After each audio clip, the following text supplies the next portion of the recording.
Livro dos Espíritos. Prolegômenos.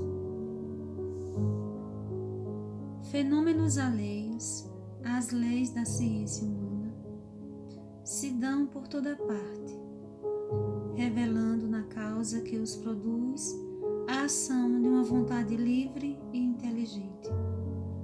A razão diz que um efeito inteligente há de ter como causa uma força inteligente, e os fatos hão provado que essa força é capaz de entrar em comunicação com os homens por meio de sinais materiais.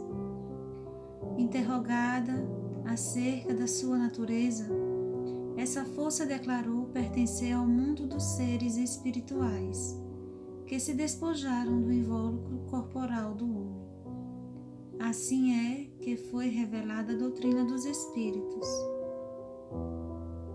As comunicações entre o mundo espírita e o mundo corpóreo estão na ordem natural das coisas e não constituem fato sobrenatural, tanto que, de tais comunicações, se acham vestígios entre todos os povos e em todas as épocas.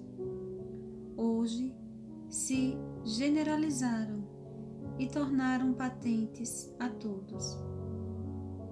Os espíritos anunciam que chegaram os tempos marcados pela providência para uma manifestação universal e que, sendo eles os ministros de Deus e os agentes de sua vontade, têm por missão instruir e esclarecer os homens, abrindo uma nova era para a regeneração da humanidade.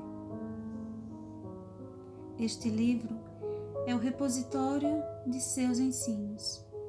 Foi escrito por ordem e mediante ditado de espíritos superiores para estabelecer os fundamentos de uma filosofia racional, isentas dos preconceitos do espírito de sistema.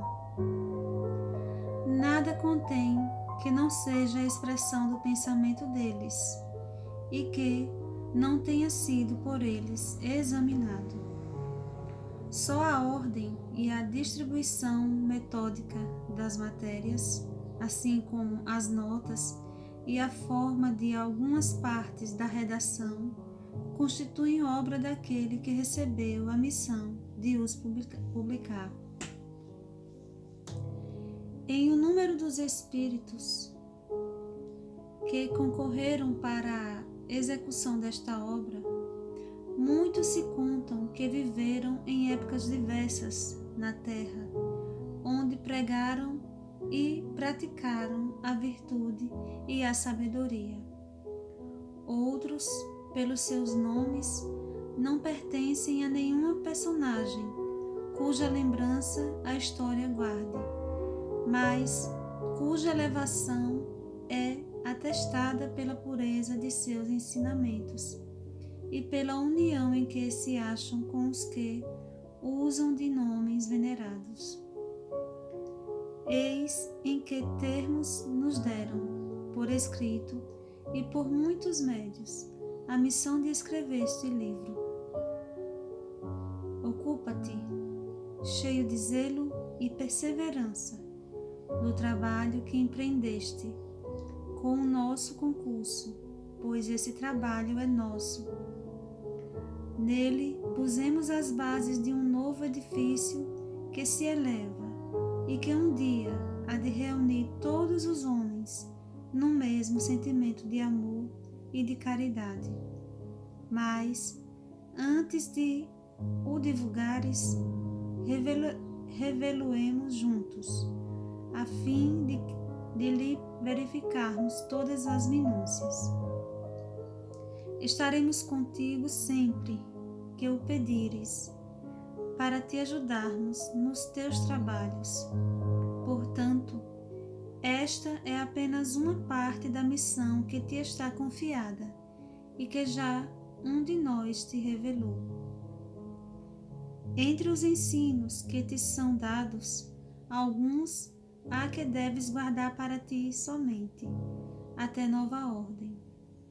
Quando chegar o momento de os publicares, nós tu diremos. Enquanto esperas, medita sobre eles, a fim de estares pronto quando te dissermos. Porás de cabeçalho do livro a cepa que te desenhamos, porque é o emblema do trabalho do Criador. Aí se acham reunidos todos os princípios materiais que melhor podem representar o corpo e o espírito. O corpo é a cepa, o espírito é o licor. A alma, ou o espírito ligado à matéria, é o bago. O homem quintessencia o espírito pelo trabalho, e tu sabes que só mediante o trabalho do corpo o espírito adquire conhecimentos.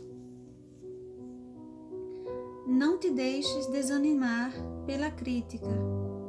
Encontrarás contraditores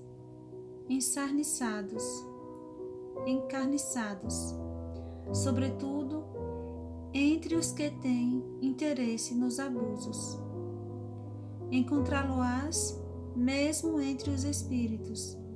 Por isso que os que ainda não estão completamente desmaterializados procuram frequentemente semear a dúvida por malícia ou ignorância.